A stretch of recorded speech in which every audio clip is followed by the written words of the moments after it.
कौटुंबिक वाद अलीकडे सगळीकडेच झालेले आहेत, लहान मोठ्या प्रमाणात असतील किंवा आत्ता आलेले जे व्हायलन्स ॲक्ट आपल्या समोर येत आहेत, म्हणजे दुःखही वाटतं त्याचं. सोसायटी म्हणजे कोणत्या मार्गाने चालली आहे, कनेक्ट होणं गरजेचं आहे. तुम्ही त्याला एक कमर्शियल लुक म्हणून जर मला बघत असाल की मी तुम्हाला खरोखर मी खूप स्ट्रेसमध्ये आहे, मी माझ्या ट्रॉमामध्ये आहे, मी माझं रडगाणं तुमच्या समोर गायला आले आहे आणि तुम्ही त्याला एक कमर्शियल आस्पेक्टने बघताय की बाई आता किती बडबड करायची ती कर, पण एंड ऑफ द डे काय मला माझी फीस देऊन जा, मग ती कनेक्टिव्हिटी नाही राहिली ना. त्या 13,000 रुपयामध्ये तो त्याचा आणि आईचा खर्च चालवतोय आणि बाकीच्या प्रॉपर्टीज ज्या राहतोय आणि बाकीच्या भाड्याने दिलेल्या आहेत त्या सगळ्याचं भाडं आज बायको घेते.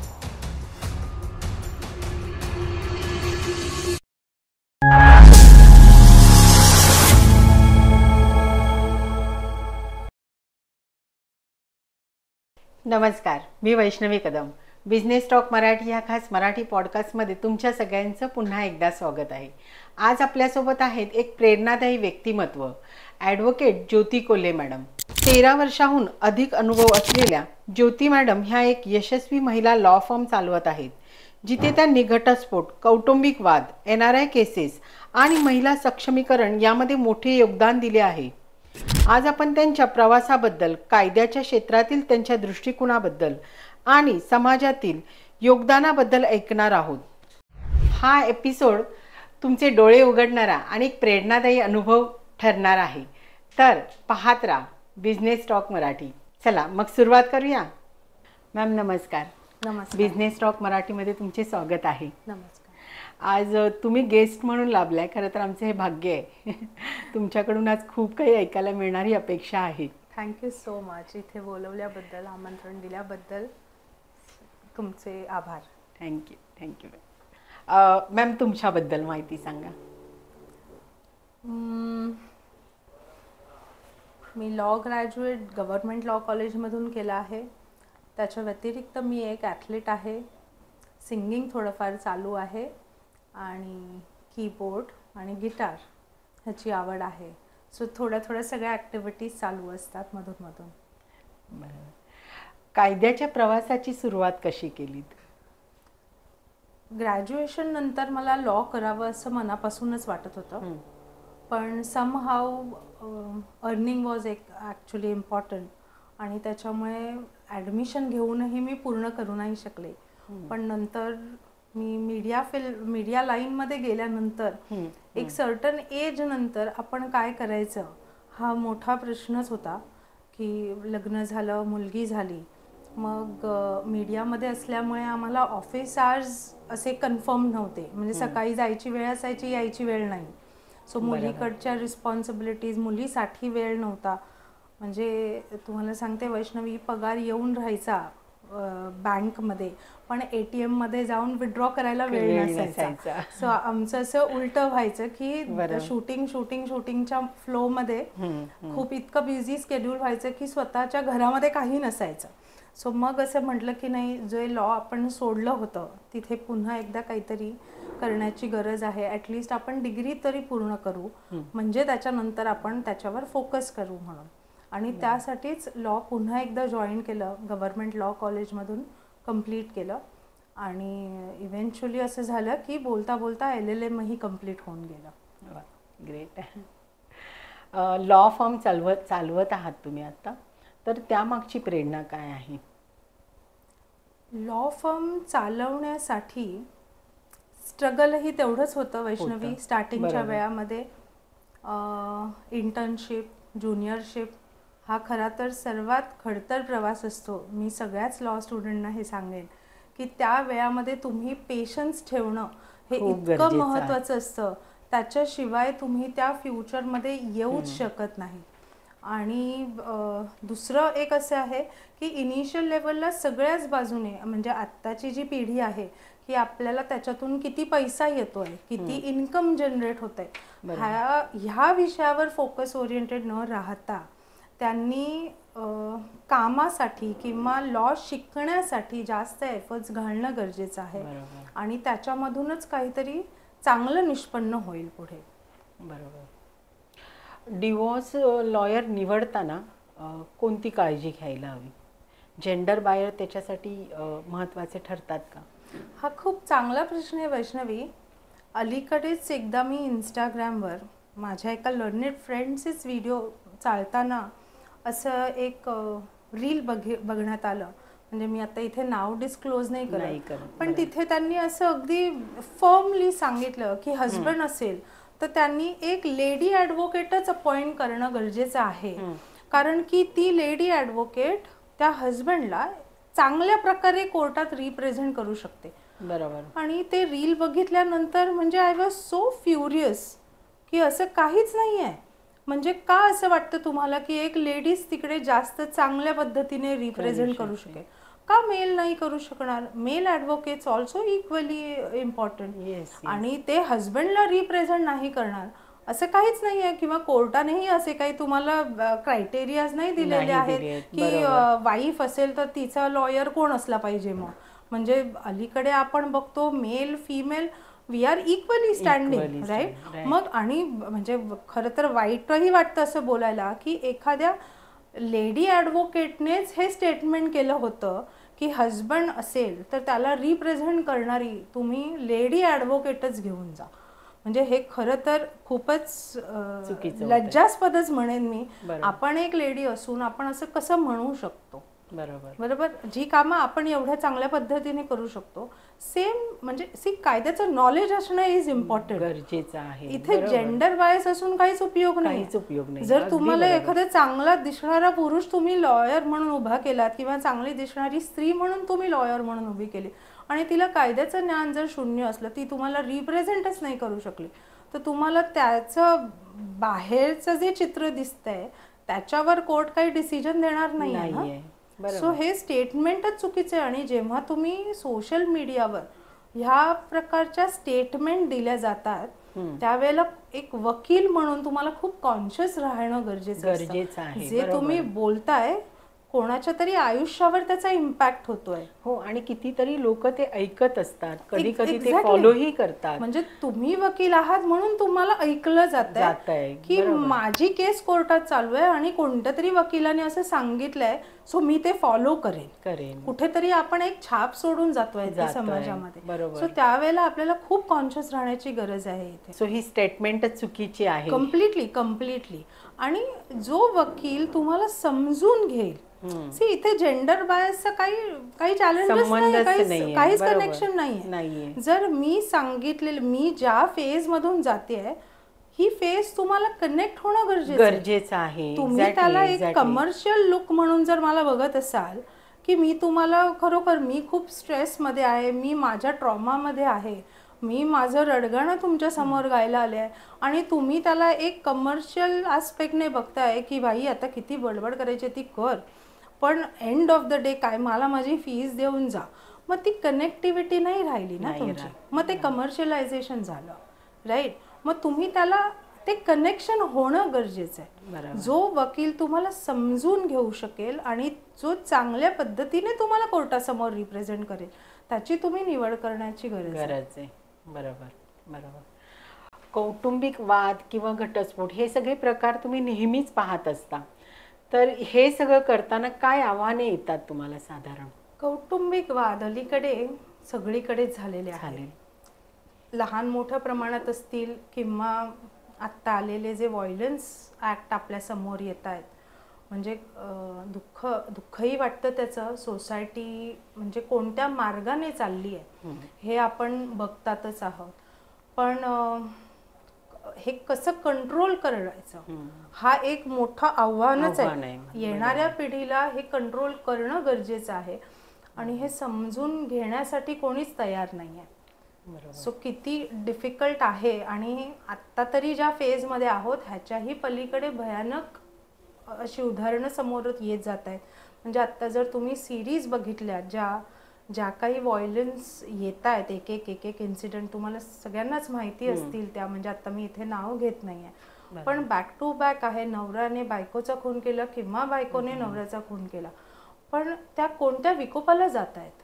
कोणत्या प्रॉब्लेम मधून त्यांना एक्सटेंडेड ही स्टेप घेण्याची गरज आहे, त्या पाठीमागचं सायकोलॉजिकल रिझन काय आहे हे समजून घेण्याचं खरंच खूप गरज आहे. आणि असं नाही आहे की मी जेव्हा तुम्हाला सांगते किंवा कोणी एखादं तुम्हाला सांगतंय, पण सल्ले द्यायला सगळेच असतो हो, की तुमच्यावर असं झालंय ना, मग माझ्यावर असं झालेलं तेव्हा मी असं केलं होतं, तुम्ही पण असं करा. पण जरुरी नाहीये, प्रत्येक केस ही वेगळी असते, प्रत्येक चॅलेंजेस वेगळे असतात, तुमची सहनशीलता वेगळी असते, माझी सहनशीलता वेगळी असते. एखाद्या बाईला एक थोबाडात मारलं तर ती म्हणते की ठीक आहे, माझा नवरा आहे म्हणून मला त्याने थोबाडीत मारली. पण दुसऱ्या बाईला एक हात उचलला तरी तिच्यासाठी तो ट्रॉमा असेल, कारण की तिचं अपब्रिंगिंग तसं झालेलं असतं. पण अशाही काही बायका आहेत ज्या रोज नवरा दारू पिऊन येतोय आणि घरी मारझोड करतोय तरीही एक शब्दनी त्या कधी अगेन्स्ट जात नाहीयेत नवऱ्याच्या, की नवरा आहे म्हणून हे चालणारच आहे आणि आम्हाला ते सहनच करायचं आहे. ह्या अपब्रिंगिंग मधून त्या आलेल्या असतात. सो प्रत्येकाचा ट्रॉमा वेगळा असतो, प्रत्येकाचे चॅलेंजेस वेगळे असतात.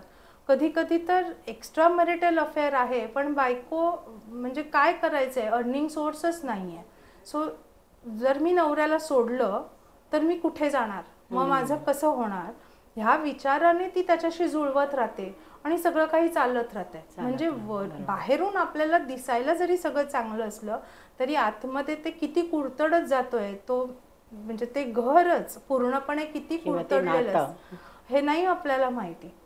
सो इथे प्रत्येक माणसाची मानसिकता ही प्रत्येकाची वेगवेगळ्या लेवलने काम करत असते. त्याच्यामुळे आम्हाला म्हणजे ॲज अ वकील म्हणून नॉन जजमेंटल राहून त्या व्यक्तीची काय चुकी आहे हे बघण्यापेक्षा ती व्यक्ती कोणत्या ट्रॉमामधून चालली आहे आणि तिला त्याच्यातून कसं बाहेर काढता येईल. आयदर आपल्याला कोर्टात जायचं आहे किंवा नाही जायचं आहे, किंवा कोर्टाच्या बाहेर काही सेटलमेंट करता आली तर नक्कीच चांगलं गोष्ट आहे. तर त्याच्याकडे आमचा जास्त प्रयत्न असतो की वर्षानुवर्ष कोर्टात न राहता काही सेटलमेंट करण्यासारखे आहेत का, तर त्याच्यासाठी आम्हाला जास्तीत जास्त पुश करायचं असतं. बरोबर. हा खरंच खूप छान मुद्दा आहे. म्हणजे आपल्या मागच्या पॉडकास्टमध्ये मी हा हायलाईट केला होता, परत एकदा हायलाईट करू इच्छिते की प्रत्येक वेळेला कोर्टात जाऊनच मॅटर सॉल्व्ह व्हावेत असं नाही. काही वेळेला कोर्टात जाण्याआधीही मॅटर सॉल्व्ह होऊ शकतात आणि ते खूप चांगल्या प्रकारे सॉल्व्ह होऊ शकतात. इनफॅक्ट त्याच्यामुळे जो काही पुढे येणारा लॉस असतो, मग फायनान्शियली असेल, मेंटली असेल, फिजिकली असेल इवन, तर हे सगळे आपण टाळू शकतो त्यामुळे. नक्कीच. आणि त्यामुळे प्रत्येकाने म्हणजे ह्या गोष्टीचा नक्की विचार करावा. खरं तर अगदीच करण्याची गरज आहे, खरंच करण्याची गरज. मॅम साधारणतः पाहिलं तर आता 60-65व्या वर्षी म्हणजे अगदी आपल्या लग्नाच्या 30-35 वर्षानंतरही लोकांना डिवोर्स हवे असतात. तर त्या संदर्भात तुम्ही काय सांगाल? हा विषय खरंच खूप महत्त्वाचा आहे आणि मला असं वाटतं की ह्याच्यावर तुम्ही अगदी सविस्तर बोलावं. अलीकडे हा खरंच खूप मोठा प्रश्नच झालेला आहे की आय थिंक आपण गेल्या वेळेलाही ह्या विषयावर आपलं बोलणं झालं होतं की आपल्या मुलांच्या लग्नाच्या वेळामध्ये आई बाबा आम्हाला अप्रोच करतायत की आज आम्हाला डिवोर्स घ्यायचा आहे. जसं मी आता म्हटलं की प्रत्येकाचा ट्रॉमा वेगळा असतो, प्रत्येक जण वेगवेगळ्या चॅलेंजेस मधून गेलेलं असतं. कधी एखाद्या स्त्रीने तिला इच्छा आकांक्षा तिच्या प्रचंड चांगल्या मोठ्या मोठ्या असतात की बाबा मी लग्नानंतर मला असं एखाद्या एक स्वप्न असतं, जसं तुमचं आमचं सगळ्यांचंच असतं की माझं लग्न झाल्यावर मला 1, 2, 3, 4 ह्या गोष्टी मला जगायच्या आहेत, असं मला राहायचंय. पण लग्न झालं, आई वडिलांनी लग्न करून दिलं आणि नवऱ्याचं सिंगल रूम आहे, सो त्याच्याच मध्ये आम्ही वाढलो. पण मुंबईचं असल्यामुळे म्हणजे मुंबई आहे, सो आम्ही मुंबईत राहतो. मग त्या मुंबईमध्ये 10x10चं जरी रूम असली तरी मुंबईचा टॅग आहे म्हणून आम्ही खोटं का होईना पण आम्ही खुश आहोत असं आम्ही दाखवण्याचा प्रयत्न करत असतो. सो त्याच्याच मध्ये आम्हाला 2 मुलं झाली, 4 मुलं झाली, ती मोठी झाली.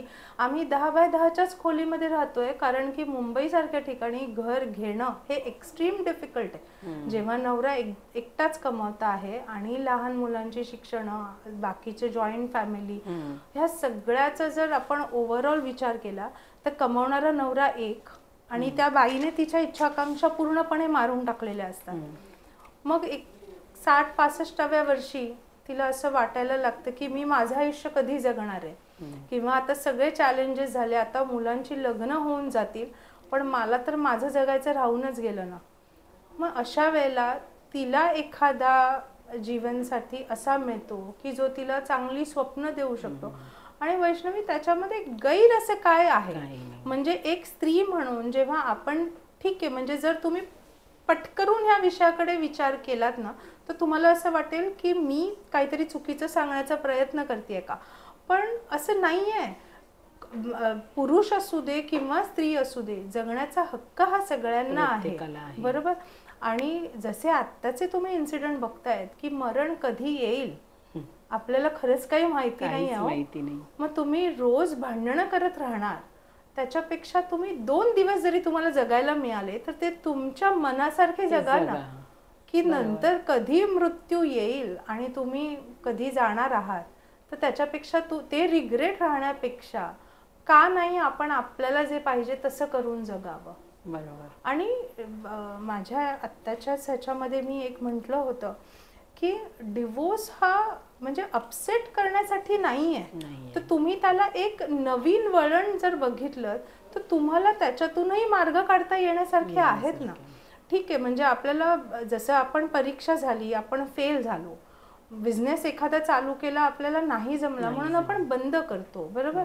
आणि तसेच हे चॅलेंजेस आहेत की ठीक आहे, डिवोर्स म्हणजे लग्न झालं पण आपल्याला जर नाही जमत आहे तर आपल्याला तिथून सॉफ्ट एक्झिट घेऊनही आपल्याला आपलं आयुष्य पुन्हा नव्याने चालू करण्यासारखं आहे ना. मग ह्या वेळेला आम्ही इथे समजावतो की बाबा रे, तुम्ही 10-10, 20-20 वर्ष त्या कोर्टाच्या पायऱ्या चढण्यापेक्षा तुम्ही इथे फुलस्टॉप घ्या आणि नवीन आयुष्य परत चालू करा. अलीकडेच वैष्णवी, तुम्ही न्यूजमध्ये बघितलं असेल की नाही माहिती नाही, हे अहमदाबादचं प्लेन क्रॅश झाल्यामुळे 2 डिवोर्स फाईल झाले होते. त्या कपलनं असं रिअलाइज झालं आणि त्यांनी ते विड्रॉ करून घेतले की नाही, आज आम्हाला आत्ता डिवोर्ससाठी जायचं नाही आहे, कारण की आम्ही ते मरण त्या लोकांचं, जे 241 जण ऑन द स्पॉट गेले, ते बघितल्यामुळे त्या दोन्ही नवरा बायकोंना ते वेगळ्या लेवलमध्ये ट्रॉमामध्ये गेले की त्यांनी डिवोर्स पेटिशन फाईल करून त्यांनी ते विड्रॉ केलेले आहेत की नाही, आत्ता आम्हाला असं वाटायला लागलंय की आम्ही एकत्रच राहू, म्हणून जी काही भांडणं असतील ना ती आम्ही बाजूला ठेवू आणि आम्ही एकत्र राहू, कारण मरण कधी येणार आहे माहिती नाही. म्हणजे वाईटातूनही काहीतरी चांगलं होण्यासारखंच असतं, फक्त आपला त्याच्याकडे बघण्याचा पॉइंट ऑफ व्ह्यू कसा आहे, बरोबर, ह्याच्यावर सगळं मॅटर करतं. बरोबर. आणि खरंच हे छान आहे की म्हणजे किती दिवस आपण असं भांडत बसणार, किंवा किती दिवस आपण आपली स्वप्न मोडत राहणार. एक दिवस थोडंसं मूव ऑन व्हायचं की काय फरक पडतंय, काहीतरी नवीन करू. आणि प्रत्येक वेळेला आपल्याला असंच का वाटायला पाहिजे की डिवॉर्स होतोय किंवा नवऱ्यापासून किंवा बायकोपासून वेगळं होतोय, म्हणजे खूप काही वेगळं होते असं काही नाही आहे. ठीक आहे, नव्याने बऱ्याचशा गोष्टी, जसं बिझनेस तुम्ही म्हटलात सुरू केला आणि नाही सक्सेस झाला म्हणून आपण तिथे जगायचं थांबत नाही ना, तसंच आपण ह्या गोष्टीतही करू शकतो.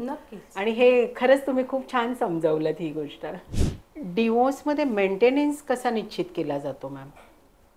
त्यासाठी कोणते फॅक्टर्स मॅटर करतात? येस, कोर्ट नेहमी, आता अलीकडेच 2019 पासून रजनीश वर्सेस नेहा असं एक जजमेंट आलं. त्याच्यामध्ये कोर्टाने असं सांगितलं आहे की ज्या कोणत्याही स्त्रीला मेंटेनन्स क्लेम करायचा आहे, तिने तिचं असेट्स अँड लायबिलिटीजचं ॲफिडेविट कोर्टात जमा करणं हे मॅन्डेटरी प्रोसेसमध्ये आहे. त्याच्यामुळे 3 वर्षाचं तुमचं बँक स्टेटमेंट, तुमचा होणारा खर्च, ह्या सगळ्या गोष्टी तुम्हाला रेकॉर्डवर आणायला लागतात. तर आणि हजबंड जितकं काही त्याचं इन्कम आहे त्याच्यावर मॅक्झिमम 30% मेंटेनन्स त्याला बसू शकतो. अर्थात ह्यालाही क्रायटेरियाज आहेत की वाईफ कमवत असेल तर तिला किती मेंटेनन्स मिळाला पाहिजे, किंवा मुलाचं वय किती आहे, ह्याच्यावरही ते क्रायटेरिया असतात. पण मॅक्झिमम रेशो 30% असतो इन्कमच्या. 30%? येस. मग इथे वाईफचं एज्युकेशन किंवा मुलाचं एज हे सगळंही मॅटर करतं. ह्याला मी तुम्हाला सांगेन पुन्हा एक वेगळ्या दृष्टिकोनाने बघण्याची गरज आहे. इथे जरा मी थोडंसं जेंडर बायस होईन किंवा एक फिमेलच्या पॉईंट ऑफ व्ह्यूने बघितलं तर नॉर्मली असं होतं की नवरा चांगला कमवतोय म्हणून नवरा इनिशियल स्टेजला बायकोला सांगतो की मी चांगलं कमवतोय, तू घरी राहा, तू मजा कर, तू घर सांभाळ, मुलं सांभाळ, बाकीचं सगळं स्ट्रेस जो पैशाचा आहे किंवा फायनान्शियल स्ट्रेस आहे तो I am capable to handle that. आणि त्या हिशोबाने एक स्त्री म्हणून ती घरासाठी तिचं आयुष्य देते जसं आपण म्हणतो त्या हिशोबाने. किंवा एक मॅनिप्युलेशनही होतं इथे की बाबा ठीक आहे ती स्त्री तिचं करिअर सोडून घरामध्ये एक हाऊसवाईफचा रोल पत्करते कारण की मुलांचं अपब्रिंगिंग आहे, सासू सासरे असतात किंवा बाकीच्या काही रिस्पॉन्सिबिलिटी असतात. मग पुढे हे झालं तुमचं इनिशियल स्टेजला तुम्ही जेव्हा लग्नात येतात किंवा तुम्हाला मुलं बाळ होतात. पण जेव्हा तुमचं 40-45 वय येतं तेव्हा तुमच्या दोघांचे डिस्प्यूट व्हायला लागतात आणि एक्स्ट्रा मॅरिटल अफेअर होतात किंवा म्हणजे नवऱ्याचे एक्स्ट्रा मॅरिटल बायकोला समजतात. मग त्याच्यामुळे तिला जो स्ट्रेस येतो त्याचं तुम्ही कशी परतफेड कशी करणार आहे. म्हणजे 40व्या वर्षी तुम्ही स्त्रीला एखाद्या जाऊन सांगितलं की तू आत्ता जा, तू कॅपेबल आहेस, तू डॉक्टर आहेस, तू इंजिनियर आहेस, तुझी तू कमवायला समर्थ आहेस आणि तू आता जा बाहेर मार्केटमध्ये आणि तू कमावून आण पैसे. मग हे कितपत योग्य आहे की ज्या फ्लोमध्ये ज्या ती अर्निंग फ्लोमध्ये असते तिच्या ॲक्च्युली ती पीक एजमध्ये जेव्हा तिचं अर्निंगचं एज असतं त्या वेळामध्ये तुम्ही तिला ब्रेक देता आणि तो ब्रेक इतका मोठा असतो की 10 वर्ष 12 वर्ष 15 वर्ष 20 वर्ष ती बाई घरी असते. एक्झॅक्टली. तिला मार्केटमधलं काही झिरो नॉलेज होऊन जातं. बरोबर. आणि मग तुम्ही वयाच्या 45व्या वर्षी कोर्टामध्ये असे पेपर देतात की she is capable to earn for herself and she is a doctor and she can earn. मग तुम्ही ॲज अ स्त्री म्हणून तुम्ही कसं रिप्रेझेंट कराल, कसं बघाल ह्या चॅलेंजेसकडे. सो ह्याला एका वेगळ्या चॅनलने बघणं खूप गरजेचं आहे की तिच्या पुढेही असे चॅलेंजेस येतात. तुम्ही इमॅजिन करा जर 20 वर्षानंतर तुम्ही एखाद्या मार्केटमध्ये गेलात की मला आत्ता जॉब पाहिजे, कोण ठेवेल तुम्हाला आम्हाला जॉबवर. खूप डिफिकल्ट सिच्युएशन. आपल्याला भलेही आपण त्यावेळेला कम्प्युटर ऑपरेट करत असतो पण ह्या गॅपमुळे फोन ऑपरेट करणं इझी आहे हो, पण कम्प्युटरचा कीबोर्ड बघा तुम्ही ऑपरेट करून नाही जमणार आहे 20 वर्षानंतर. आणि 20 वर्षानंतर बऱ्याच टेक्नॉलॉजी अपडेट झालेली असतात, बरेच नॉलेज अपडेट झालेली असतात. म्हणजे तेव्हा जी ती स्त्री करत होती त्याच्या कितीतरी पट ते चेंज बदल झालेले असतात. टेक्निकली तुम्ही बघितलं तुमचा एक फोन परचेस करून दुसरा फोन परचेस करताना किती टेक्निकली चेंजेस असतात. आणि तुम्ही इथे 20 वर्षांनंतर तुम्ही एक्सपेक्ट करताय की तिला तेवढ्या ज्या वेळेला जॉब सोडला होता तेव्हा तिला एवढा पगार होता म्हणजे she is capable to earn double triple नाव. कसं कॅल्क्युलेट करता बरं. 45व्या वर्षी तिला जॉबला कोण ठेवणार आहे. ज्या वर्षी तुम्ही 30 वर्षाचे असाल 25 वर्षाचे असाल तुम्हाला इझिली जॉब मिळू शकतो. What about after 45. मग तुम्ही कसं अपेक्षित करता की just because she is a doctor तिने जावं आणि प्रॅक्टिस करावी. अरे पण मेंटली सुद्धा तिने प्रिपेअर्ड असणं गरजेचं आहे ना. It is not about only physical, what about mentally. बरोबर. ह्या सगळ्या गोष्टीचा विचार करून मगच त्याचा मेंटेनन्स किंवा आणि इनफॅक्ट मी तर सांगेन ह्याच्यामध्ये स्त्रीने जास्त अलर्ट राहण्याची गरज आहे. कारण की आपण प्रेमापोटी जो निर्णय घेतो तो आपल्याला फ्युचरला किती इफेक्ट करतो आणि हे डिसिजन्स घ्यायचे की नाही घ्यायचे हे ॲब्सोल्युटली स्त्रीने ठरवायचं आहे. एक्झॅक्टली. कारण मुलांचं आपण फ्युचर घडवायचं आहे नो डाऊट, पण हीच मुलं उद्या उठून मोठी झाल्यानंतर आपल्याकडे किती बघणार आहेत. म्हणजे त्यांनी बघावं ही अपेक्षा नसावी, पण आपलं काय पुढे ह्या डिस्प्यूट नंतर जो ट्रॉमामधून आपण जाऊ त्याच्यातून बाहेर आपल्याला कोण काढणार आहे. कोणीच नाही. आपण एकटे पडणार आहोत. सो आत्ता तुम्हाला कितीही डिफिकल्टीज आल्या तरी हे चॅलेंजेस थोडेसे तुम्हाला पुश करणं गरजेचं आहे की तुम्ही थोडं तरी ॲक्टिव्ह मार्केटमध्ये राहणं गरजेचं आहे. की ठीक आहे, तुम्ही 1,00,000 रुपये कमवत असाल, पण मुलांकडे बघून तुम्ही ते 50,000 तरी कमवत राहा, की जेणेकरून तुम्ही 0 इन्कमवर येऊ नका. म्हणजे तुम्हाला ते चॅलेंजेस नाही येणार जर 45 नंतर तुम्हाला काही डिस्प्यूट्स आले तर ते तुम्हाला होणार नाही. शिवाय मुलांकडेही लक्ष राहील. असं काहीतरी वाईज डिसिजन त्या स्त्रीने घ्यावा. बरोबर. म्हणजे सगळ्यांसाठीच आहे. म्हणजे हे तुमच्या आमच्यासाठी म्हणजे सगळ्यांसाठीच आहे. बरोबर. मी म्हणजे आता ह्या विषयाला धरून एक गोष्ट सांगावीशी वाटते मला. सोशल मीडियावरती, मला आत्ता त्या लेडीचं नाव नाही आठवत, सोशल मीडियावरती मी एक स्टोरी पाहिली होती आणि त्या लेडीने, म्हणजे ती IT इंजिनियर होती आणि जॉब करत होती, ₹1,00,000 सॅलरी असणार आहे. पण ट्विन्स झाले, जॉब सोडावं लागला आणि घरी बसली. पण मला इतकं छान वाटलं म्हणजे ती स्टोरी ऐकताना, की ट्विन्स आहेत, घरी मुलांना सांभाळण्यासाठी अजून कोणीही नाही आहे आणि स्पेशली तिला असं वाटत होतं की माझ्या मुलांनी बेबीसिटिंगला नाही राहावं असं. तर हा झाला त्यांचा पर्सनल विषय. पण म्हणून तिने तो जॉब सोडला.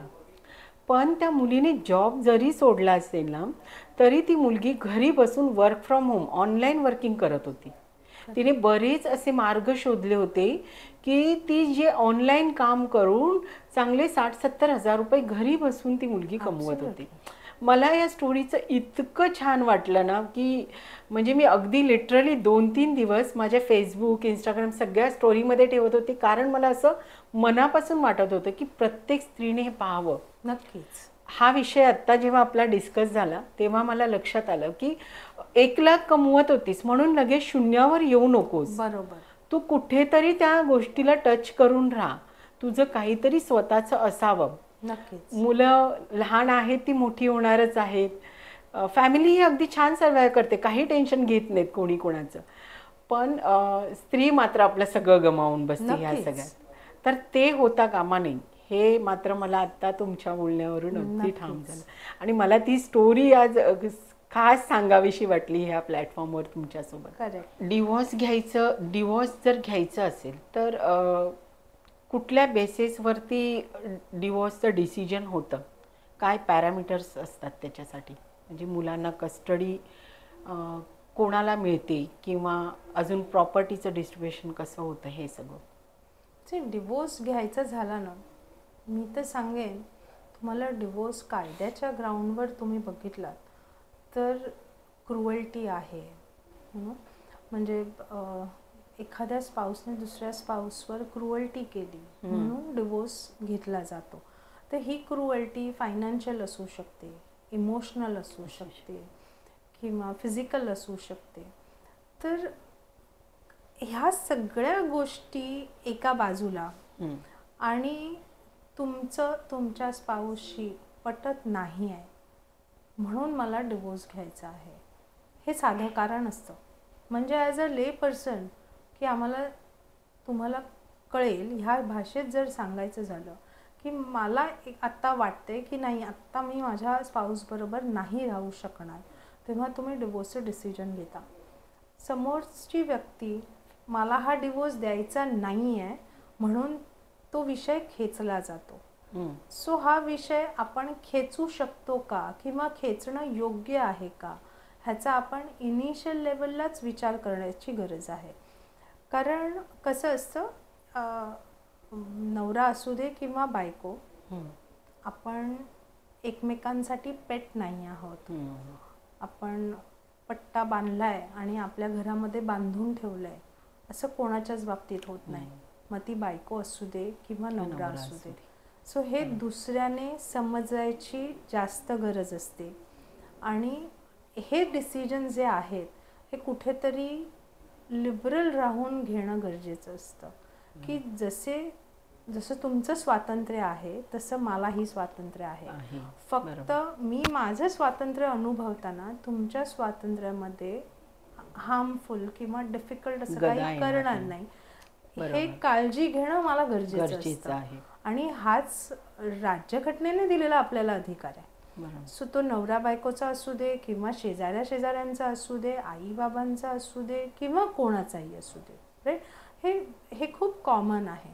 सो जिकडे आपण नवरा बायको म्हणून बघितलं जातं तेव्हा एक घर, एक नातं ह्या हिशोबाने आपण बघतो. म्हणून हा विषय जरा जास्त सेन्सिटिव्ह घेतला जातो की भारतीय संस्कृतीमध्ये डिवोर्स घेणं हे पहिल्या वेळेला एक्सेप्टच नव्हतं. म्हणजे ज्या वेळेला वैष्णवी फॅमिली कोर्ट अपॉइंट झाले, फॅमिली कोर्टाची बिल्डिंग झाली तिथे, तेव्हा तिथे लोक यायला लाजायचे. म्हणजे BKCचं आज जे फॅमिली कोर्ट आहे तिथे कुत्रे पाऊस पडायचा बाहेर, BKC तुम्हाला आधीचं माहिती असेल की त्या साईडला नॉर्मली कोण जायचं नाही. आणि इथे डिवोर्ससाठी म्हणून त्या कोर्टात आतमध्ये एंट्री करायची म्हणजे नवरा बायको लाजून जायचे आतमध्ये की आम्हाला आजूबाजूच्यांनी बघितलं तर आम्ही डिवोर्स घ्यायला जातोय का असं बघून आपलं कोणाला तरी आपली मस्करी करतील ह्या हिशोबाने लोक एंट्री घेत होते. पूर्ण कोर्ट रिकामी असायचं आणि अक्षरशः पाऊस पडत असेल तर कुत्रे मांजर सगळे आतमध्ये येऊन जागा करून झोपायचे, कारण की जागा होती. पण आज त्याच कोर्टामध्ये, म्हणजे आज थोडं वाईटही वाटतंय त्याच्यासाठी की आज त्याच कोर्टामध्ये आज 7 कोर्ट आहेत आणि 7ही कोर्टामध्ये आम्हाला उभं राहायलाही जागा होणार नाही, इतकी गर्दी होते. म्हणजे आज आपण कोणत्या पटीने कुठे वाढलो आहोत हे समजत नाही आहे. म्हणजे इथे खरंच खूप विचार करून आपली पावलं उचलण्याची गरज आहे की घेतले जाणारे निर्णय आपण प्रत्येक वेळेला योग्य आहेत, समाजासाठी योग्य आहेत, घरासाठी योग्य आहेत. ह्या सगळ्या एक एक पायरीमधून आपण पुढे जाणं गरजेचं आहे. बरोबर. राहिला प्रश्न कस्टडीचा. तर कस्टडी आई बाबा जे मुलाच्या साठी चांगलं आहे की जेणेकरून जो कोणी मुलाचं अपब्रिंगिंग जास्त चांगल्या पद्धतीने करू शकेल त्याला ही कस्टडी देता येते नॉर्मली.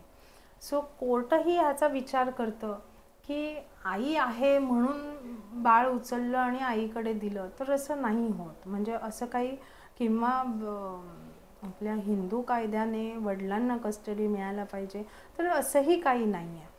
तर इथे कम्प्लिटली चाइल्ड फ्युचर पर्स्पेक्टिव्हने बघितलं जातं आणि त्याचं संगोपन कोण चांगल्या पद्धतीने करू शकतं त्याला कस्टडी मिळू शकते. आणि नक्कीच ॲक्सेस हा दुसऱ्या स्पाऊसला दिला जातो, कारण की बायोलॉजिकल फादर किंवा मदर तुम्ही चेंज नाही करू शकत. तुम्ही डिवोर्स घेताय, नवरा बायको डिवोर्स घेतायत, पण आई बाबा नाही वेगळे होऊ शकत आहेत. म्हणजे तुम्ही तुमचे DNA चेंजच नाही करू शकत तुमचा डिवोर्स जरी झाला तरी. सो तुम्ही बाय डिफॉल्ट आई बाबाच राहतात त्या मुलासाठी. सो कस्टडी कोणाला मिळावी हा एक पुन्हा वेगळा मुद्दा येतो की इथे आपण किती भांडायचं. की अलीकडेच माझ्या एका मॅटरमध्ये असं झालं की समर वेकेशन्सचा ॲक्सेस पाहिजे म्हणून आईने बाळाच्या ॲक्सेससाठी कोर्टामध्ये ॲप्लिकेशन केलं. हे ॲप्लिकेशन आलं मे महिन्याच्या सुरुवातीला. कोर्टाची दुसरी तारीख घाईघाईने मागून घेतली की आम्हाला ॲक्सेस हवा आहे, 15 दिवसामध्ये तारीख द्या. खूप डिफिकल्ट होतं कोर्टांना सुद्धा, कारण की त्यांच्यावरही प्रेशर्स असतात, तिकडे पायलअप झालेले मॅटर्स असतात. ह्या एक्स्ट्रीम लेवलमधून कोर्टात ओरडाआरड करून समोरच्या वकिलांनी 15 दिवसाची तारीख घेतली. 15 दिवसानंतर जेव्हा तारीख आली त्यावेळेला आईही प्रेझेंट नाही आणि समोरचे वकीलही प्रेझेंट नाही आहेत. म्हणजे मग हा अर्जच का आला? करेक्ट. म्हणजे जर तुम्हाला तो ॲक्सेस एवढा इम्पॉर्टंट वाटत होता तर तुम्हाला तिथे प्रेझेंट राहणं नव्हतं का गरजेचं होतं? मग तुम्ही त्या ॲप्लिकेशन्समधून फक्त कोर्ट प्रोसिडिंग वाढवण्यासाठी हे ॲप्लिकेशन्स केले जातात का? की माझ्या मुलावर किती हक्क आहे हे आईला प्रूव्ह करायचं असतं आणि मी बिचारी आहे, मला माझा नवरा मुलाचा ॲक्सेस घेऊन देत नाही आहे, हे कोर्टासमोर सांगून काय उपयोग होतो? मग जर तुम्ही ॲक्च्युली त्या मुलासाठी कन्सर्न आहात तर तुम्ही त्या तारखेला का नाही प्रेझेंट राहिलात, का नाही ॲक्सेस मागितला? हे असं करून जूनच्या 10 तारखेपर्यंत का 15 तारखेपर्यंत ती सुट्टी होती, 16 पासून शाळा चालू होती. पुन्हा एक डेट एक्सटेंड घेतली 10 तारखेला जूनच्या काहीतरी, पुन्हा एकदा डेट होती. त्या डेटला समोरचे ज्युनियर वकील आले आणि त्यांनी सांगितलं की साहेब 2 दिवसाची तारीख द्या, आम्ही येऊन पुन्हा आर्ग्यू करतो ह्याच्यावर. साहेबांनीच ह्याच्यावर विचारलं प्रश्न की 2 दिवसानंतर येऊन तुम्ही काय करणार आहे? ॲक्सेस तुम्ही मागितलात त्या ॲप्लिकेशनमध्ये 1 महिन्याचं ॲप्लिकेशन होतं तुमचं की तुम्हाला ॲक्सेस पाहिजे. तुम्ही शेवटच्या 2 दिवसामध्ये हिअरिंग करणार आणि तुम्ही एक्सपेक्ट करता की मी ऑर्डर लगेच तुम्हाला द्यायची. जर तुम्हाला ती ॲप्लिकेशन महत्त्वाची वाटत नाही आहे तर तुम्ही आमच्या डोक्यावर का बर्डन देता की आम्ही ऑर्डर इमिजिएटली द्यायला पाहिजे? जे डायसवर बसतात, ज्यांच्याकडे पॉवर आहे, तेही रिकामी नाही आहेत ना, तेही माणूसच आहेत ना, बरोबर? म्हणजे आपण जेव्हा खालून एक एक अर्ज देत जातो, आपल्याला माहिती आहे आपल्याला तो ॲक्सेस हवा आहे की नको आहे, पण आपण प्रोसिडिंगमध्ये जातो. पण हे पूर्ण प्रोसेस करताना मुलाच्या हिताचं काय आहे? म्हणजे त्याच केसमध्ये त्याच्या म्हणजे नवऱ्याने असं डिक्लेअर केलं की जेव्हा जेव्हा तिला ॲक्सेस मिळतो तेव्हा तेव्हा ही फक्त मुलाला घेऊन त्याच्याबरोबर रील बनवते आणि नंतर ती त्याला जे कोणी घेऊन आलेले असतील, आयदर पालक असतील किंवा नवरा घेऊन येतो, जे कोणी घेऊन येतात त्यांच्या हातामध्ये देते, ती रील अपलोड करते आणि निघून जाते. मग हे फक्त आईचं प्रेम आहे का? की आज सोशल मीडिया म्हणजे आपण आपल्यावर सोशल मीडिया किती हावी झालेला आहे की फक्त आपल्याला ते रील बनवण्यासाठी ॲक्सेस हवा आहे का? मग असा ॲक्सेस न घेतलेला काय वाईट आहे? आणि हे सगळं करत असताना म्हणजे ही ड्रामेबाजी करत असताना त्या मुलाच्या मनावर काय परिणाम होतोय हा आपण 1% नाही बघितलं जात. की हे सगळं आपण जेव्हा करतोय, ॲक्सेससाठी भांडतोय, मग ॲक्सेस मिळाल्यानंतर आपण तिथे अवेलेबल नाही आहे, मग ॲक्सेस मिळालं आणि आपण त्यांना त्या मुलाला घेऊन जाऊन मग हे सगळं उपक्रम करतोय, तर ह्या सगळ्यामध्ये त्या मुलाच्या मनावर काय परिणाम होतोय ह्याचा 1%ही विचार करत नाहीत पॅरेंट्स. दुसऱ्या एका मॅटरमध्ये माझ्या आईने स्वतःहून कस्टडी बाबांना दिली. डिवोर्स प्रोसिडिंग चालू आहे. वडिलांना कुठेतरी कामानिमित्त पहाटे 6ला येणार होते आणि त्यांनी त्यांच्या आईवडिलांना घरी आणून ठेवलं होतं की मुलाला बघा मी 8 दिवसासाठी बाहेरगावी चाललो आहे, तर मी आजच्या दिवशी सकाळी 6ला येणार आहे आणि पॅरेंट्सची त्याच दिवशीची 8ची तिकीट होती. तर ते टाईम कोऑर्डिनेशनमध्ये थोडंसं मागे पुढे झालं आणि त्या वेळामध्ये ते 7-8 वर्षाचा मुलगा होता, तर तो घरी एक 3 तासासाठी एकटा राहिला. हे जेव्हा त्याच्या आईला समजलं तर आईने फोन करून आम्हाला विचारलं की मॅडम नाही, त्यांना मी कस्टडी दिली आहे पण त्यांनी असं असं केलं आहे. आता त्याच 3 तासामध्ये ते बाळ झोपलेलं होतं म्हणून ठीक होतं, पण जर काही एमर्जन्सी झाली असती किंवा त्या बाळाला एकतर त्याच्याकडे फोन नसतो, त्याला दरवाजा उघडायचा कोणाला कसं समजत नाही, कोणी येऊन काही होऊ शकतं, मग असं कसं चालेल? मग मी कस्टडी देऊन चुकीचे हे केलं आहे का? तर ह्या वेळेला एक वकील म्हणून पुन्हा आमच्या भूमिका आम्हाला खूप थोड्याशा सॉफ्ट पण थोड्याशा हार्ड असं घेऊन त्या क्लायंटला समजावणं इतकं गरजेचं असतं. तुम्ही तुमची कस्टडी देऊन टाकलीत ना, जो हक्क तुम्हाला लढवता आला असता तिकडे तुम्ही वेपन टाकून दिले की नाही मला इथे लढवायचं नाही आहे, मी कस्टडी बाबाला देऊन टाकते, ॲज अ आई म्हणून मला कस्टडी नको आहे, मी ॲक्सेस घेईन. मग त्या बाबाला थोडीशी लिबर्टी द्या ना, त्याला करू दे ना हँडल त्याच्याप्रमाणे. ठीक आहे, हीच आज त्या बाबाकडे 3 तास एकटा राहिला मुलगा म्हणून तुम्ही बोलताय, हाच प्रसंग उद्या उठून तुमच्याकडे झाला असता आणि तुम्हाला कामासाठी कुठे बाहेर जायचं वेळ आली असती तर तुम्ही काय केलं असतं? मग तुम्हालाही ही रिस्क घ्यायचीच होती ना. बरं, ह्याच ह्याच्यातून मुलं मोठी होत आहेत ना, त्या मुलांनाही समजू दे ना थोडं की ठीक आहे, मग त्याच्यातून बाबाही शिकेल की बाबा मला मुलाकडे फोन ठेवणं गरजेचं आहे किंवा मला इथे 24 तास बाई लागेल. ज्या काही फॅसिलिटीज त्याला उभ्या करायच्या अनुभव त्यांनाही शिकवतील, त्या जसे जसे पुढे जातील. आता भले ते 2 जण नवरा बायको एकत्र असल्यामुळे पूर्ण वेळ बायकोने मुलाची रिस्पॉन्सिबिलिटी घेतल्यामुळे आज बाबा ह्या नात्याने त्याने फक्त पैसे घरी कमावून आणून द्या त्याच्या पलीकडे काही बघितलेलं नसेल असं आपण अज्युम करूया. किंवा मुलाचं संगोपन कसं करायचं, किंवा त्याचं मुलाचं पूर्ण दिवसाचं स्केड्यूल कसं असतं, त्याच्यासाठी लागणाऱ्या 100 गोष्टी असतात छोट्या छोट्या म्हणत म्हणत. पण त्या एक बाबा म्हणून त्याने कदाचित त्या डिटेलमध्ये तो गेला नसेल. पण आता जेव्हा तुम्ही कस्टडी सोडताय तर बाबांनी कस्टडी घेतली आहे, तर बाबाला त्याचं दिवसभराचं त्या मुलाचं स्केड्यूल समजून त्याच्यामध्ये 100% त्याचे एफर्ट्स टाकून ते बाबाही शिकतील ना थोडे. पण तिथे कुठेतरी आपल्याला ती लिबर्टी देण्याची गरज आहे. प्रत्येक वेळेला तुम्ही म्हणाल की नाही मी छडी काढली कायद्याची, नाही हे असं नाही आहे, हे मुलाच्या हिताचंच नाही आहे, म्हणून मला ती कस्टडी परत पाहिजे, मग हा कस्टडी घेण्याच्या लायकीचाच नाही आहे, हा काळजीच घेऊ नाही शकत, अशा भांडणांमध्ये जर राहिलो तर हे लिटिगेशन्स कसे संपतील. मग कोर्टामध्ये पायलप का नाही होत राहणार मॅटरवर मॅटर. मग इथे त्या आईलाही आम्हाला समजावणं गरजेचं झालं की तुम्ही सोडली आहे ना कस्टडी, मग नका लक्ष देऊ तिथे, होऊ द्या त्या मुलाला थोडंसं मोठं, की ठीक आहे तुम्ही बाहेर राहून त्या मुलाला काही हार्म होणार नाही हे तुम्ही लक्ष ठेवू शकता. तुम्ही येऊन खाली उभे राहा बिल्डिंगच्या, ठीक आहे तो बाबा येईपर्यंत मी थांबेन ना, मी लक्ष ठेवेन, तुमचा मुलगा आहे असं तुम्हाला वाटतंय, आईचं मन आहे म्हणून तुम्हाला काळजी वाटते. सो त्याला रस्ते आहेत ना, ते रस्ते प्रत्येक वेळेला कोर्टातच जाऊन तुम्हाला मार्ग मिळणार आहेत असं तुम्हाला का वाटायला पाहिजे.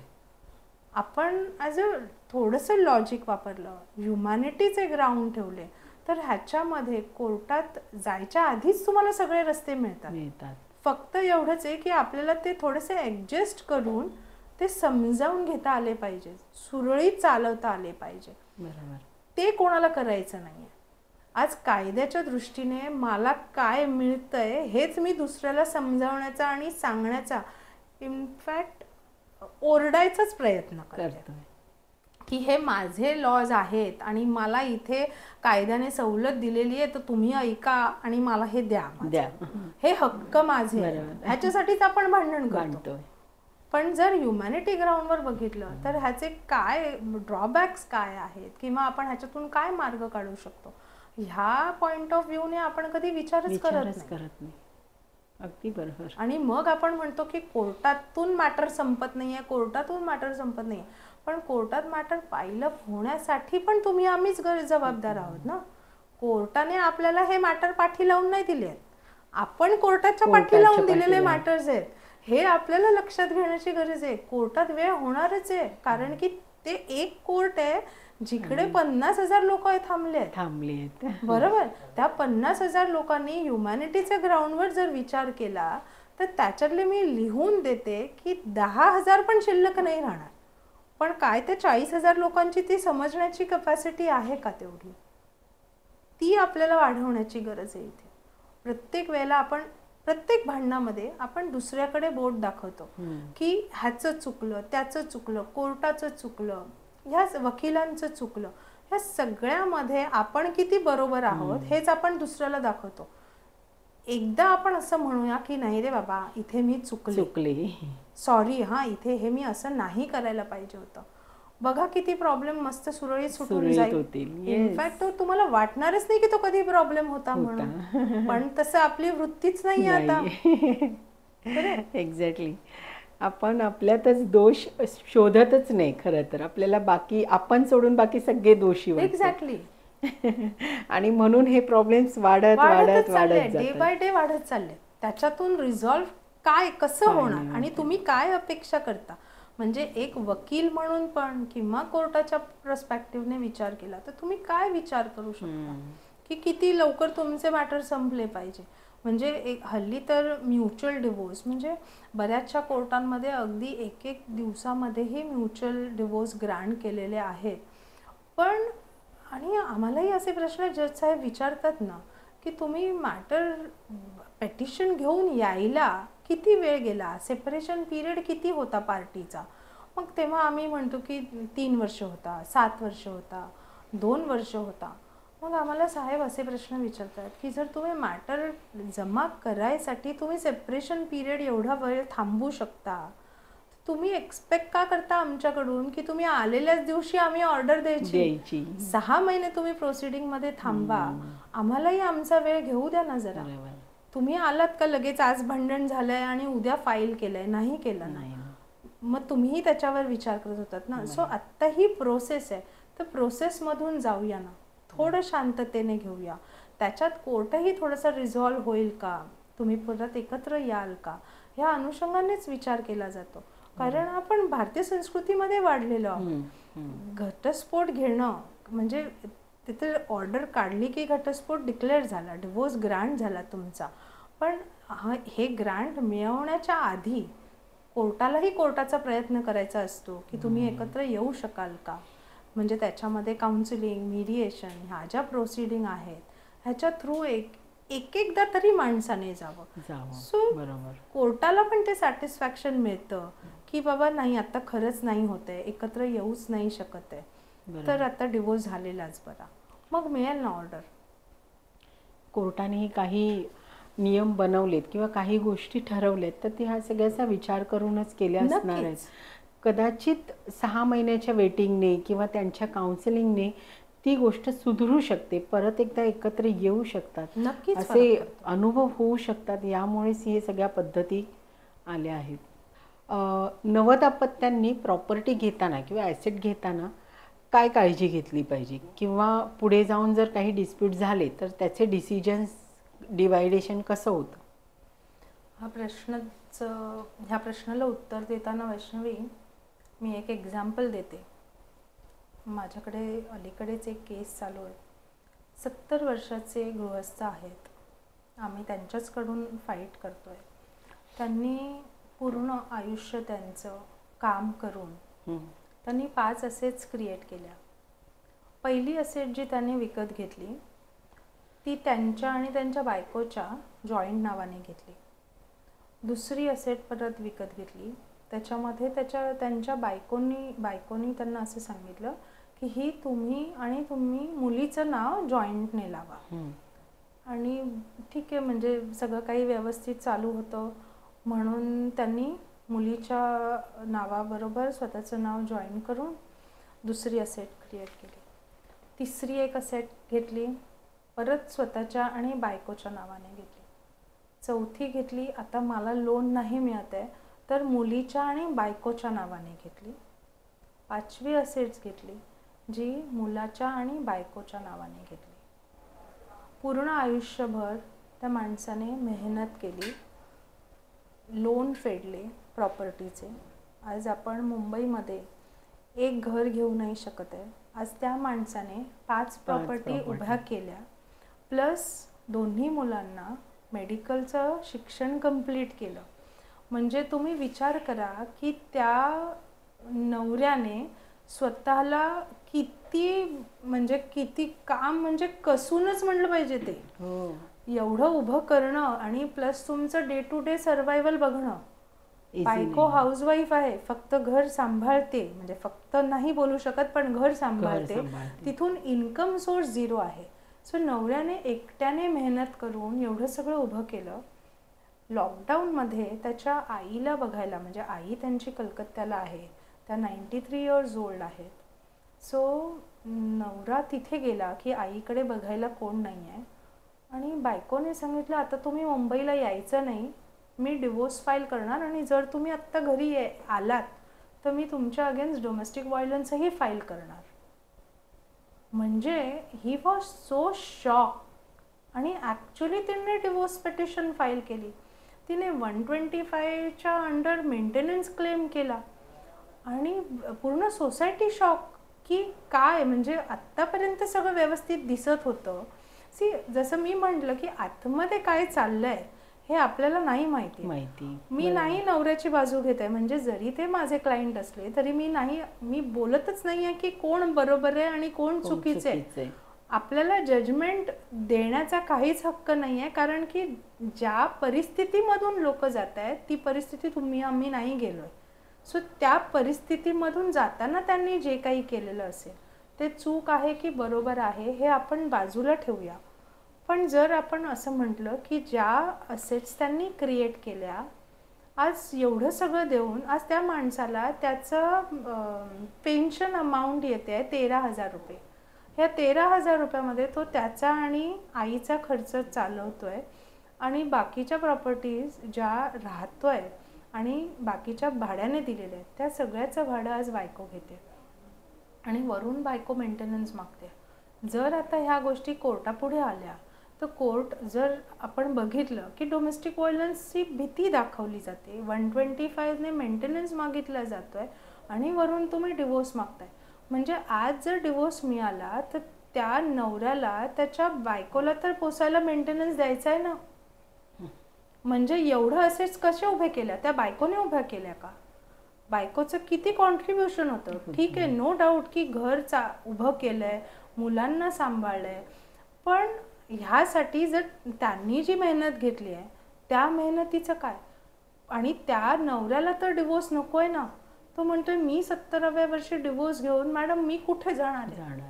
मी मुंबईमध्ये आज 5 घरं घेतली आहेत, ती छोटी आहेत मोठी आहेत, ह्याच्याशी आपण नको काउंट करायला. पण आज त्याला मुंबईत यायचं केससाठी तर त्याला हॉटेल घेऊन राहायला लागतंय, कारण की बायकोने तेवढं घाबरवून ठेवलं की तू आलाच इथे तर खबरदार मी डोमेस्टिक व्हायलन्स फाईल करेन. तो म्हणतो 70च्या ह्याच्यामध्ये आलोय मी वयामध्ये, आत्ता नकोय मला पोलीस केस. ह्याच्यावर तुम्ही कसं म्हणजे त्याला फेस काय करणार? आणि आत्ता अलीकडे जेव्हा तुम्ही बघाल तर लग्न झाल्यावर तुम्ही तुमचं सेविंग घेऊन मी माझं सेविंग घेऊन आपण डाऊन पेमेंट करतो, खूप एक्साइटमेंट असतात, EMI भरल्या जातात, तेव्हा आपण म्हणतो की तुझा पगार सगळा EMIला दे, माझा पगार मी घर चालवते. हे असं स्टार्टिंगला बोलायला सगळं खूप चांगलं वाटतं, कारण की ही हिरवळ आहे. त्याच्यावर पाय ठेवल्यानंतर जर पुढे पाय सरकला तर आपल्याला किती फायनान्शियल डॅमेज होऊ शकतो आणि तो डॅमेज आपण सहन करायला तयार आहोत का, हे जर तुम्ही आधी विचार केलात ना तर तुम्हाला ह्याचा मनस्ताप नाही होणार जॉईंट प्रॉपर्टी घेतल्याबद्दल. पण ते आधी कसं लग्न झालंय, प्रेम, फक्त आम्हाला प्रेमच दिसतं, पण नंतर त्या कायदेशीर ज्या त्रुटी आहेत किंवा ह्या त्रुटी म्हणता येणार नाहीत, हा आपणच दिलेली ही ढील असते की आपण पहिल्यांदा एवढं विश्वासाने सगळ्यावर ओतूनच टाकतो सगळं, नाही का. नवीन नवीन असताना सगळंच चांगलं वाटतं की माझी बायको किती चांगली आहे आणि माझा नवरा किती चांगला आहे. 1 वर्षानंतर 2 वर्षानंतर जेव्हा थोडा थोडा जसं जसं लग्नाची मॅच्युरिटी वाढायला लागते तसे तसे आपले विचार एक एक बदलत जातात. जे तुम्ही वयाच्या 25व्या वर्षी असता, जे तुम्ही 30व्या वर्षी असता, तसेच तुम्ही 40व्या वर्षी राहता का मॅडम? नाही ना. तिथे आपली विचारसरणी थोडी बदलते, आपल्याला कम्फर्ट लेवल वेगळा होतो, आपली लक्झुरी वेगळी होऊन जाते. मग त्यावेळेला ह्या असेट्सचं काय करायचं, कसं करायचं? कधी कधी बायकोला आलेल्या गिफ्टमधून तिने ते सगळं डाऊन पेमेंट केलेलं असतं आणि नवरा इथे EMI भरत असतो की बाबा ठीक आहे तू घेतलीस आता मी EMI भरतोय. पण मग पुढे वेगळं व्हायची वेळ आली की मग ती सांगणार की हा डावरी म्हणून ह्याने माझ्याकडून ते घर मागितलं होतं, म्हणून मला माझ्या आईबाबांनी एवढे पैसे दिले आणि म्हणून आम्ही ते डाऊन पेमेंट केलं. म्हणजे परत अडकला ना मुलगा.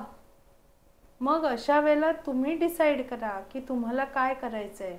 ते घर हवं आहे का जॉईंटमध्ये, किंवा असे तुम्ही इंडिव्हिज्युअल घ्या ना. नाही जमत आहे तर छोटं घ्या, नका घेऊ 2 BHK, घ्या 1 BHK, काय फरक पडतोय.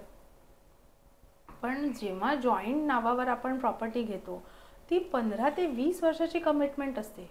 आणि अलीकडे कसं झालंय ना, बँका पण तुम्हाला सिंगल नावाने जर लोन घ्यायचं असेल तर तेच आधी 10 प्रश्न रेस करतात की नाही आम्हाला सिक्युरिटी पाहिजे, आम्हाला सिक्युरिटी पाहिजे. आणि त्यावेळेला तुम्ही त्या एक्साइटमेंटमध्ये, घर घेण्याच्या एक्साइटमेंटमध्ये असता. मग मी ह्याचं नाव लावलं, मी त्याचं नाव लावलं, मी अमक्याचं नाव लावलं. इवन तुम्हाला सांगते वैष्णवी, बाबांचं नाव लावलं ना तरीही बाबा गेले की नंतर आपल्या पाठीमागे जे सिबलिंग्स आहेत त्याच्यामधूनही भावंडांमध्ये भांडणं होतं, कारण की तो बाबांचा शेअर असतो.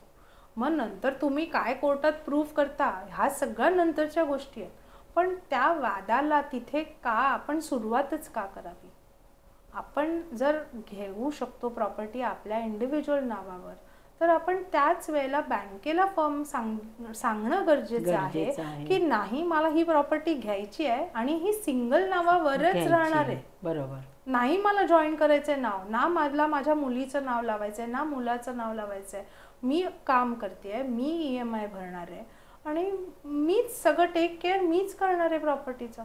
मग मला नकोय दुसरं नाव कोणाचं. हे जर तुम्ही फर्मली बँकांना सांगू शकलात ना, तर बँका नक्कीच ऐकतात. पण हे कसं झालंय ना, हे इतकं कमर्शियलाइज झाल्यामुळे बँकांना लोन देताना त्यांना त्यांची फ्युचर सिक्युरिटी हवी असते की उद्या उठून तुम्ही कमावते नसलात किंवा तुमचा जॉब जर डेंजर झोनमध्ये गेला तर आम्हाला आमचे पैसे कुठून वसूल करायचे आहेत. मग तुम्ही जॉईंट नाव टाका. मग तुम्ही नाही कमावत असाल तर मग तुमच्या स्पाऊसकडे जाऊ, नाहीतर ज्याचं कोणाचं जॉईंट नाव असेल त्याच्या डोक्यावर बँका जाऊन बसतात. तुम्हाला दुसरं एक उदाहरण देते. नवरा बायकोनी जॉईंट प्रॉपर्टी घेतली, नवरा मध्येच वारला आणि बायकोने ते हप्ते भरले. दोघंही अर्निंग होते. नवरा वारल्यानंतर जवळजवळ एक प्रॉपर्टी घेतल्याच्या 4 ते 4.5 वर्षामध्ये नवरा वारला आणि पुढचे 15 वर्षाचा पॅच जो होता तो बायकोने एकत्र सिंगल हँडेड तिने सगळं EMI क्लिअर केलं. जेव्हा ती पेपर घ्यायला बँकमध्ये गेली तेव्हा बँकांनी सांगितलं की नाही, आम्हाला सक्सेशन आणून द्या तरच आम्ही तुम्हाला ओरिजिनल पेपर्स देऊ. म्हणजे त्यांच्या बँकांच्या नियमांप्रमाणे जर तुम्ही बघितलं तर तुम्हाला 50% तुम्ही जेव्हा राईट्स होल्ड करता, तुम्हाला बँक किती राईट्स रिझर्व ठेवून देते. त्यांनी तुमचा नवरा जेव्हा वारला तेव्हा तुम्हाला ऑब्जेक्शन घेतलं का की तुम्ही हे तुमच्या बँकेतून आता का EMI येत आहेत. मग त्यावेळेला त्यांनी सक्सेशन मागायला नको होतं का की नवऱ्याचं बँक अकाउंट चेंज करून बायकोच्या बँक अकाउंटला EMI वळते झाले. पण तेव्हा हा प्रश्न रेज नाही झाला. बरोबर. म्हणजे त्यावेळेला तुम्ही तुमच्या घराच्या काळजीने ते EMI पटापट रिलीज होतील म्हणून तुम्ही ती फॅसिलिटी तुम्हाला वळवून घेतली की नवऱ्याचं अकाउंट बंद झालं, सो आता बायकोच्या नावावरून जातील. सो बँकांनी ते एक्सेप्टही केलं. बरोबर. मग 15 वर्षाचे जेव्हा पेपर डिलिव्हर करायची वेळ येते तेव्हा का बँक सक्सेशन मागते. म्हणजे मग तुम्हाला जॉईंट नावाने का घ्यावीशी वाटते प्रॉपर्टी. म्हणजे आपण पैसे भरायचे, इंटरेस्ट भरायचा. म्हणजे जर तुम्ही 1 लाख घेतले तर जवळजवळ तुमचं 1.5 लाखाचं व्याजच जातं असं म्हणायला हरकत नाही बेसिक हिशोबाने. जेव्हा तुम्ही 20 वर्षासाठी लोन घेतलं, बरं त्या प्रॉपर्टीची कॉस्ट त्यावेळेला तेवढीच झालेली असते. सो तिथे आपण नो प्रॉफिट नो लॉस मध्ये आपण ती प्रॉपर्टी असेट क्रिएट करतो असं म्हणायला हरकत नाही आहे. म्हणजे आज जर ती प्रॉपर्टी 10 लाखाला तुम्ही विकत घेतली, तुमच्या 20 वर्षांनंतर त्या प्रॉपर्टीची किंमतही 20-22 लाखच झालेली असेल जेवढे तुम्ही इंटरेस्ट देऊन ती प्रॉपर्टी घेता. सो इथे तुमचं ना सेव्हिंग आहे ना तुम्हाला काही गेन आहे. पण उलट तर मी सांगेन हे पेपरवर्क करण्यासाठी परत ॲडिशनल तुम्हाला खर्च करायचा आहेच. बरोबर. आज एक सक्सेशन जरी घ्यायचं झालं तरी लाखो रुपये लागतातच आहेत ना त्याला. पण तिथे कोण तुम्हाला सवलत देणार आहे का. नाही. मग EMI भरताना कोणी तुम्हाला असं विचारलं का की बाबा नवरा गेला तर बायको तुम्ही का एकट्या का भरताय. तेव्हा कोणीच नाही प्रश्न विचारला. तेव्हा बँका was so concern about their own money. Correct. आणि उद्या उठून ह्याच प्रॉपर्टीमधून तुम्ही डावरी मागितली माझ्याकडे म्हणून तुमच्याकडे जर ती केस 7 वर्षाच्या आतमध्ये फाईल झाली तर 498 आणि डोमेस्टिक व्हायलन्स. जर ती नंतर झाली तर ती फक्त डोमेस्टिक व्हायलन्स, पण ती डावरी मागितली होती बरं माझ्याकडून आणि म्हणून मी एवढे लाखो रुपये भरले आणि ती प्रॉपर्टी घेतली. बघा ती माझ्या नावावर पण आहे अर्धी. सो असाही क्लेम होतो ना. मग तुम्हीच तुमच्या हाताने कुऱ्हाड मारून घेताय पायावर. बरोबर.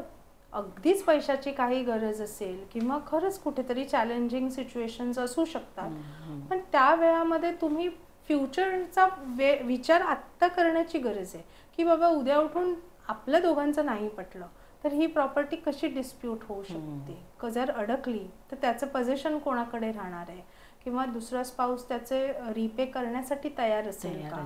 फायनान्शियली कोण स्ट्रॉंग आहे किंवा जर आज दोघांच्या नावावर आहे, मला घर हवंय तर मला 50% तुमचे देता येतील का. किंवा तुम्हाला जर घर घ्यायचं असेल तर तुम्ही मला 50% द्या आणि मला मोकळं करा. हे जे डिसिजन्स खूप कमी प्रमाणात घेतले जातात, बरोबर. ते जास्त हे इनिशियल लेवलला ह्याचा विचार करण्याची वेळ असते आणि तरच तुम्ही जॉईंट प्रॉपर्टीमध्ये जा. नाही तर म्हणजे मी तर सांगेन की individual strictly very strictly no joint asset. कारण की इथेच एक वादाचा दुसरा नवीन मुद्दा तयार होतो. बरोबर. लीगल नॉलेजसाठी तुम्ही कोणते उपक्रम राबवताय का, किंवा कशा प्रकारे आपलं लीगल नॉलेज स्प्रेड करता? आजकाल ना वैष्णवी, लीगल नॉलेज सगळ्यांना गुगलवरून खूपच मिळतं. मग कधी कधी आम्हाला क्लायंट आल्यानंतर आम्हाला असं वाटायला लागतं की आपल्यापेक्षा कायद्याचं नॉलेज क्लायंटला जास्त असतं. कारण की त्यांच्याकडून येणारे प्रश्नच उत्तरासहित असतात की मॅडम आमच्यावर गुगल करूनच आलेले तर नाही ना होणार, मॅडम आमच्यावर डोमेस्टिक व्हायलन्स तर फाईल नाही होणार ना. म्हणजे हे शब्द त्यांना माहिती असतात, ह्याचे कायदे काय आहेत हे बेसिकली आजकाल सगळ्यांना तसं माहिती झालेलं आहे. पण त्यात करून मी असं म्हणेन, ज्या लोकांना हे कायदे खरंच गरजेचे असतात त्या लोकांपर्यंत ते कायदे पोचलेलेच नाही आहेत. म्हणजे खरंच दुःखाचीच बाब आहे ही. पण खरंच म्हणजे एखाद्याची म्हणजे मी तुम्हाला सांगते, अलीकडचे जे काही व्हायलन्सवाल्या ज्या केसेस आपण बघतोय, हुंडा घेणं हे कायद्याने गुन्हा आहे, पण तो प्रेझेंट करताना एका वेगळ्या पद्धतीने केला जातो की ही मी दिलेलं गिफ्ट आहे. बरोबर. ही जेव्हा ते कोर्टासमोर येतात तेव्हा ह्या लेफ्ट राईट बाजू येतात. पण बऱ्याचशा आजही महाराष्ट्रात, भारतामध्ये बऱ्याच ठिकाणी ही अमाऊंट मागितली जाते आणि हे तुम्हाला आम्हाला माहिती असतं, किंवा तिकडच्या एखाद्या रूढी परंपरांचाच हा एक भाग असतो. म्हणजे जरी आपण म्हटलं की हुंडा नाही द्यायला पाहिजे किंवा हा कायद्याने चुकीचा आहे, आज कितीतरी ठिकाणी की मुलगा एवढा शिकलेला आहे, तो एवढा गव्हर्नमेंटमध्ये कामाला आहे म्हणून त्याची एवढी किंमत आहे, अक्षरशः आणि हेच शब्द आहेत की म्हणजे तुम्ही तिकडे त्याची बोलीच लावली जाते. आणि त्या मुलीच्या आईबाबांना तो शिकलेला जावई हवा आहे का, तर आपल्या मुलीने तिथे सुखात राहावं, की त्याला गव्हर्नमेंट जॉब आहे, माझ्याही मुलीला गव्हर्नमेंट जॉब आहे, किंवा माझ्या मुलीला घरी राहायचं आहे. पण आज ठीक आहे, म्हणजे कसं तरी करून ते पैसे उभे केले जातात आणि ते दिले जातात.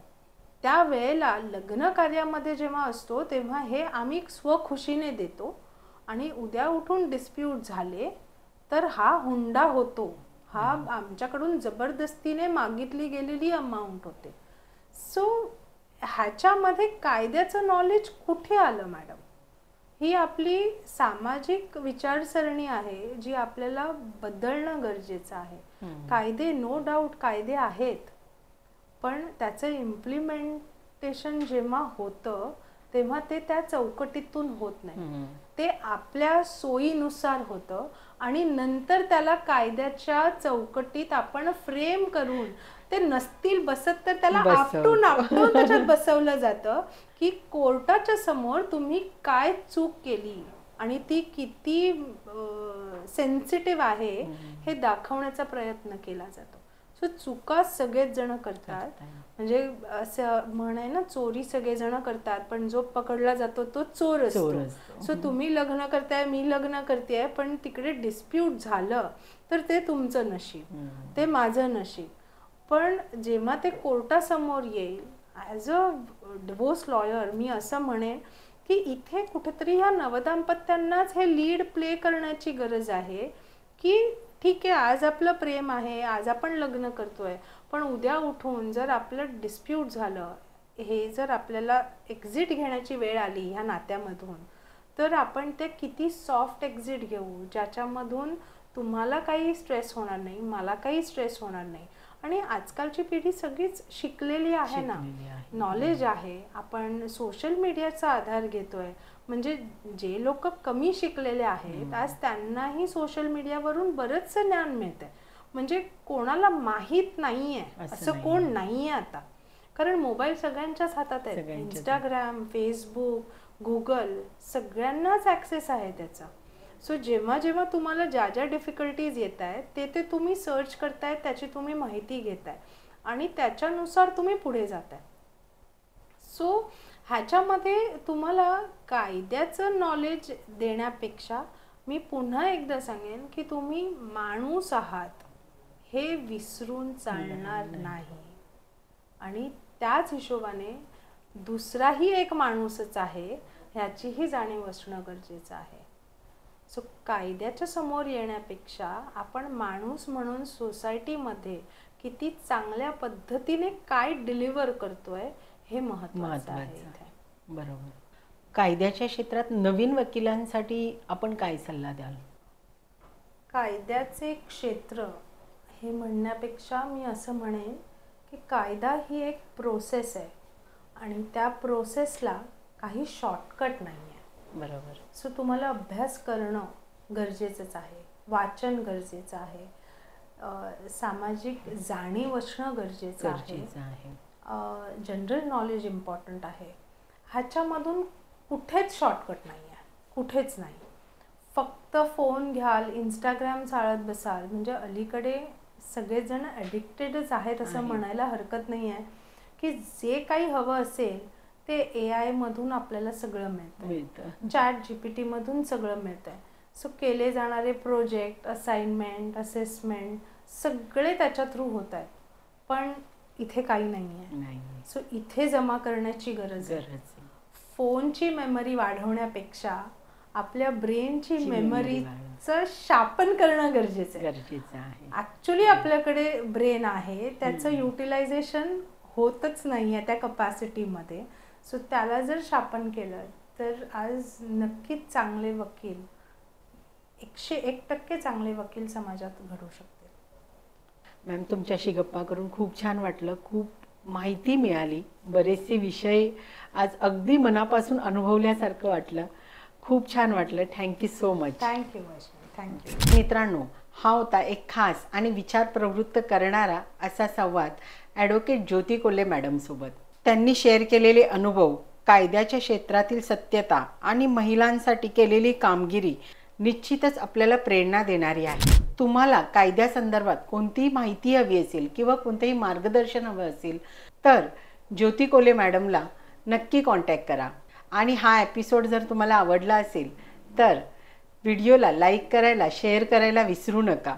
कमेंटमध्ये तुमचे विचार सांगायला विसरू नका. आणि हो, असेच नवीन नवीन आणि प्रेरणादायी भाग पाहण्यासाठी बिझनेस टॉक मराठीला सबस्क्राईब करायला विसरू नका. बिझनेस टॉक मराठी, तुमच्या आमच्यासाठी, यशस्वी उद्योजकांसाठी.